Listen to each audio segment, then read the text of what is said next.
Hai guys, ketemu lagi di channel Vintage Sentinel. Dalam konten kali ini kami akan mengulas tema lanjutan kerusakan mesin. Jika sebelumnya sudah kami buatkan video tentang kerusakan ring piston, maka kali ini kami akan membahas tentang piston yang rusak dan cara mengenalinya. Tapi sebelum lanjut, silahkan like, share, dan subscribe agar tidak tertinggal dari konten-konten terbaru Vintage Sentinel ya guys. Masih banyak yang bingung untuk membedakan kerusakan mesin dari sumber suara dan ciri-ciri fisik kendaraan, utamanya jika suara sudah agak keras guys. Kemiripan suara antar beberapa kasus kerusakan menjadi penyebabnya. Nah, untuk mempermudah membedakan, langsung saja kita jelaskan ciri-cirinya guys, utamanya pada saat piston yang rusak. Pertama, pada piston yang rusak terdapat suara knocking dengan suara berat atau tok tok tok dari arah depan. Nah, untuk membedakan antara ring piston dan piston sebenarnya cukup mudah, apalagi di motor 2 tak. Ciri pada motor 2 tak jika piston yang rusak adalah suara knocking yang berat, tek tek tek atau tek tek tek tek. Nah, beda dengan gejala jika ring piston yang rusak suaranya akan ngelitik, suaranya akan tik tik tik tik tik tik tik tik, tik seperti itu guys. Dan pastikan suara knocking tersebut dari arah depan. Intinya, menentukan arah suara akan menentukan akurasi analisis kerusakan yang kalian lakukan guys. Yang kedua, pada motor 4 tak terhadap asap yang pekat. Jika motor masih ring saja yang rusak, biasanya asap yang keluar dari knalpot, apalagi motor 2 tak, masih tipis. Tapi jika asap yang keluar banyak dan kadang malah sudah kayak asap motor 2 tak padahal itu motor 4 tak, maka bisa dipastikan piston motor kalian dalam kondisi tidak baik-baik saja guys. Yang ketiga, pada motor 4 tak dan oli mesin yang gampang habis tanpa ada kebocoran. Nah, kelanjutan dari poin kedua, jika asap banyak maka dipastikan ada oli yang terbakar. Nah, pada motor 4 tak pun demikian guys. Pompa oli mesin mengalirkan oli sebagai sirkulasi pelumasan yang seharusnya turun lagi ke kalter kanan untuk kembali diputar oleh pompa oli. Tapi karena piston yang aus, maka akan ada oli mesin yang melarikan diri ke ruang bakar dan ikut terbakar.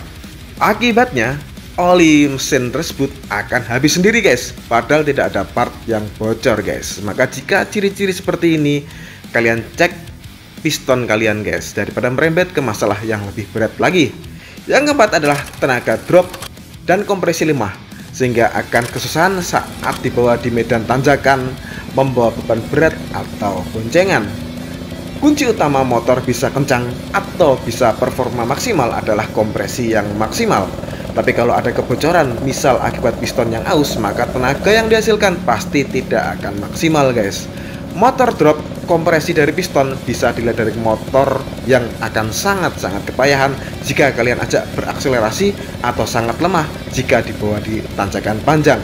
Nah, pada saat motor tersebut mengalami piston yang aus, pasti akan sangat kepayahan guys. Jadi pastikan motor kalian dalam kompresi yang bagus.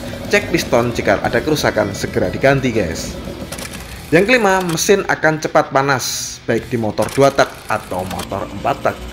Dengan adanya piston yang baik, maka rotasi piston tidak akan oleng ke kanan atau ke kiri.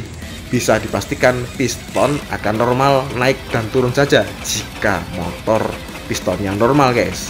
Sehingga potensi gesekan antar dinding menjadi berkurang jika normal guys. Namun sebaliknya, jika piston sampai aus, maka putaran atau gerakan piston akan ada yang oleng ke kanan dan ke kiri.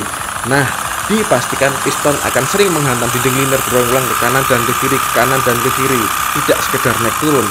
Akibatnya, mesin pasti akan lebih mudah overheat daripada yang pistonnya dalam kondisi normal guys. Yang keenam, busi lebih cepat hitam dan mati. Nah, ini kelanjutan dari oli yang berkurang sendiri guys. Lari dari oli tersebut adalah ke ruang bakar, dan tentu saja akan sampai ke bagian busi guys. Jika cuma ring saja yang kena, waktu matinya busi itu, atau busi mati itu, waktunya itu, dan menghitamnya busi itu tidak akan separah dan tidak akan cepat jika pistonnya yang kena guys.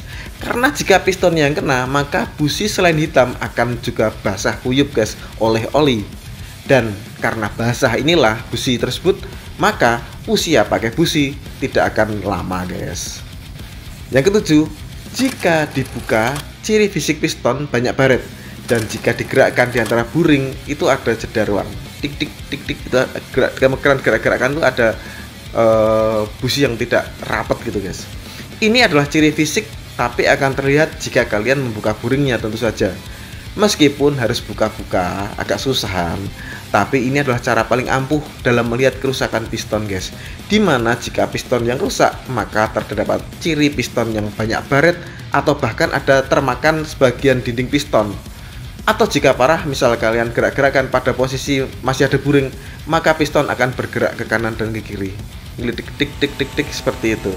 Jika demikian, bisa dipastikan piston bermasalah dan kalian harus ganti jika tidak ingin kerusakan merembet ke part yang lain guys.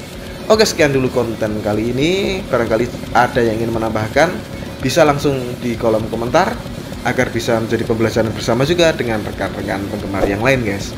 Akhir kata, terima kasih sudah menyimak video dari Vintage Sentinel. Jangan lupa untuk like, share, dan subscribe.